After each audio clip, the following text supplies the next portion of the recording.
미 대법원이 지난 2004년 캘리포니아주의 푸아그라 금지 법안에 대한 반대를 기각했는데요. 동물을 사랑하신다면 이래서 여러분들이 관심을 가져주셔야 하는 겁니다. 메이엄 웹스터 사전에 따르면 푸아그라는 동물의 지방이 낀 간, 특히 파테로 서빙되는 거위의 간이라고 합니다. 뉴욕타임즈는 동물보호단체가 프랑스의 별미인 푸아그라를 금지하는 법을 위해 나선 이후 캘리포니아에서는 푸아그라가 금지되었다고 보도했습니다. 기본적으로 푸아그라를 만들기 위해서는 오리나 거위에게 강제로 먹이를 먹여야 합니다. 푸아그라가 지난 2004년 금지되기는 했지만 이 금지령의 완전 집행은 지난 2012년에야 시작되었습니다. 심지어 이후에도 이는 문제가 되었죠.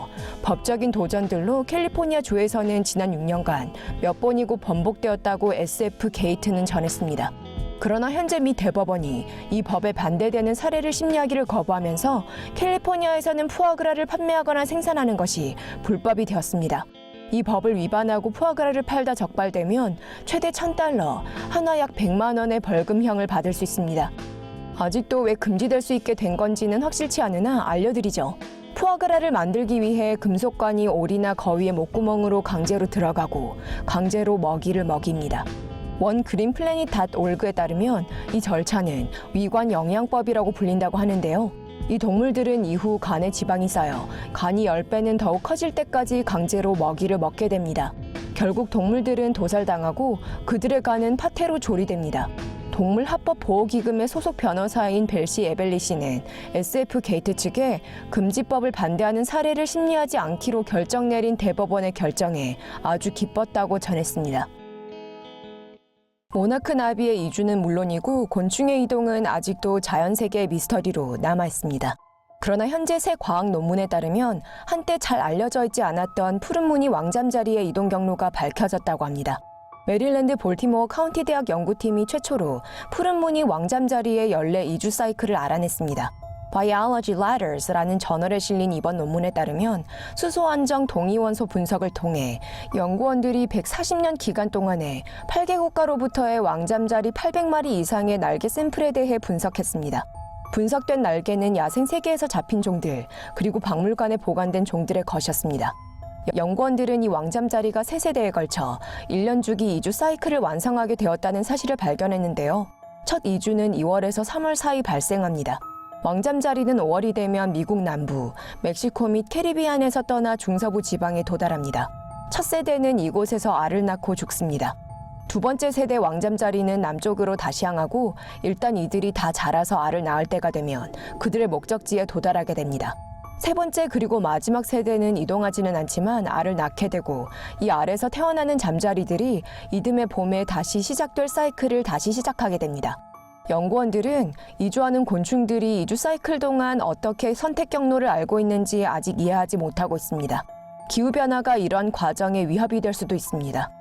이번 연구에 참여한 연구원들은 추가적인 연구를 통해 기후변화가 왕잠자리를 비롯한 철에 따라 이동하는 곤충들의 이주 스케줄과 사이클을 어떻게 변화시키는지를 알아낼 수 있을 겁니다. 라고 전했습니다. 영화 보러 갔다가 찍찍이 친구랑 같이 시간 보내신 적 있으신가요? 월드 오브 버즈의 보도에 따르면 하임 아 나이라는 이름의 한 말레이시아 남성이 못된 찍찍이 녀석과의 만남에 대한 이야기를 페이스북에 올렸습니다. 처음에 하임 씨는 말레이시아 사바 코타 키나발루에 있는 그로우볼 시네맥스라는 영화관에서 영화를 보고 있었다고 하는데요. 2시간 동안 영화를 보던 도중 쥐 한 마리가 3번이나 그가 앉아있던 좌석으로 건너오려고 했습니다.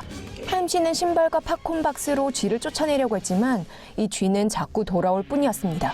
하임 씨는 다른 자리로 가서 앉아야만 했죠. 그의 주장에 따르면 그만이 이러한 경험을 한 것이 아니라 다른 사람들도 쥐 때문에 소리를 질렀다는 이야기를 들었다고 합니다. 하임 씨는 이 영화관에서 마치 걸레가 잘 안 마른 냄새처럼 쾌쾌한 냄새가 났다고 전했습니다. 하임 씨가 올린 포스팅이 페이스북에서 화제가 되었으니 이제 이 영화관 아무래도 위생에 신경을 좀 써야겠죠? 새 연구에 따르면 남극 대륙이 얼음을 1기가톤이나 잃은 상태라고 합니다. 새 연구는 지난 수십 년 동안 얼마나 많은 얼음이 녹아버렸는지 그리고 무엇이 전 세계적인 해수면 증가를 야기시켰는지 조명했습니다.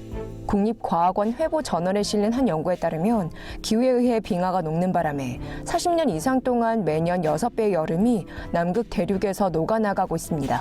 이와 같이 얼음이 빠른 속도로 녹으면서 해수면이 0.5인치 이상 증가했습니다. 이번 연구는 캘리포니아 대학의 빙하학자들에 의해 40년 동안 진행되었습니다.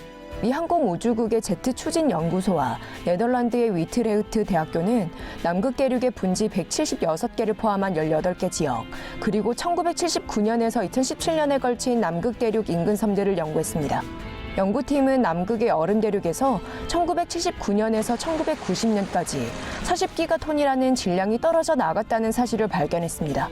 얼음 유실 비율은 2009년에서 2017년 사이 매년 252기가톤으로 6배 증가했습니다.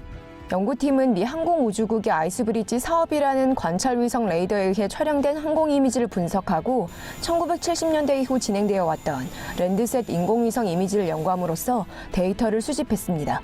Nature Geoscience라는 저널에 실린 또 다른 연구는 지구의 자전축 기울기의 차이가 남극 빙상의 양에 영향을 준다는 사실을 밝혔습니다. 연구팀은 또한 해빙이라고 알려진 남극 대륙을 둘러싼 해수의 얇은 얼음판이 높은 온도의 해수로부터 남극 대륙 아래의 얼음의 큰 부분을 보호하기 위해 중요하다는 사실을 발견했습니다.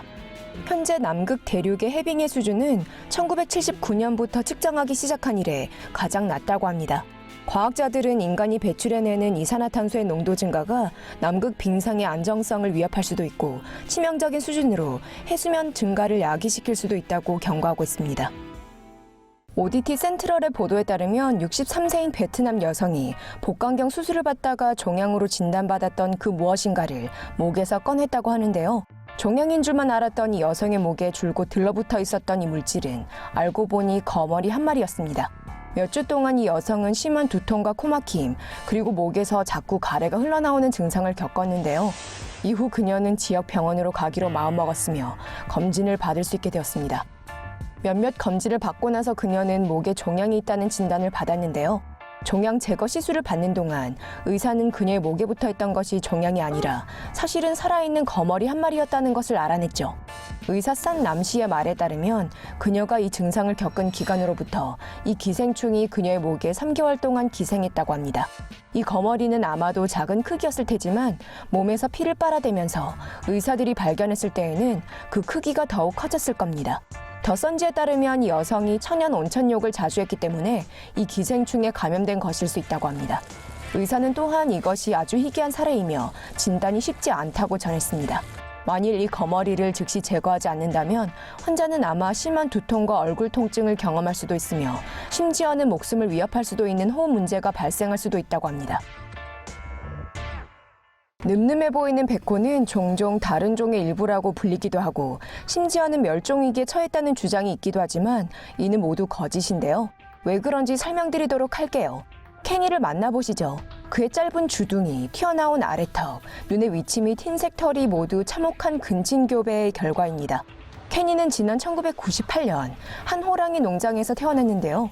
그와 사팔뜨기인 수컷 형제 윌리는 태어날 때 죽거나 사산되지 않고 살아남은 유일한 새끼 호랑이였습니다. 더 선지에 따르면 케니, 윌리 그리고 이들의 부모인 로레타와 콘웨이는 사육자가 터펜타인 크릭 야생동물 보호지역과 계약을 한 뒤 사육자의 손을 떠나게 되었다고 합니다. 이 남자는 케니가 계속해서 벽에 머리를 부딪히는 바람에 코가 납작해진 것이라고 주장했는데요. 그는 케니와 윌리 한 마리당 $10,000, 하나 약 1,000만 원씩을 불렀지만 야생동물 보호소는 이 돈을 지불하지 않으려고 했습니다. 케니는 10살의 나이로 죽었습니다. 보통 호랑이들은 사육될 경우 최대 18년을 살 수 있습니다. 현재 백호 새끼들은 한 마리당 최대 $5,000, 하나 약 500만 원에 팔릴 수 있는데요. 이들의 피부와 털은 양탄자로 신체의 일부는 건강 관련 제품으로 바뀝니다. 동물뉴스 웹사이트인 더 도도에 따르면 백호는 대부분 사육을 위해 새끼일 때 훔쳐온 수컷 한 마리의 후손일 가능성이 있다고 합니다. 큰 고양이과 동물을 보호하려 힘쓰는 보호단체인 빅캣 레스큐는 백호가 형제끼리 혹은 아비와 딸 사이의 근친교배를 통해서만 태어난다고 설명합니다. 보호단체 측은 이러한 근친교배로 심각한 돌연변이가 발생할 수도 있다고 합니다. 유전자 돌연변이로 백호는 사팔뜨기인데요. 호랑이에 따라서는 어쩔 때에는 이런 특징을 볼 수 있지만 그렇지 않은 경우도 있습니다. 백호는 또한 구개파열, 내반족, 척추기형을 가지거나 특정 장기가 없이 태어날 수 있습니다.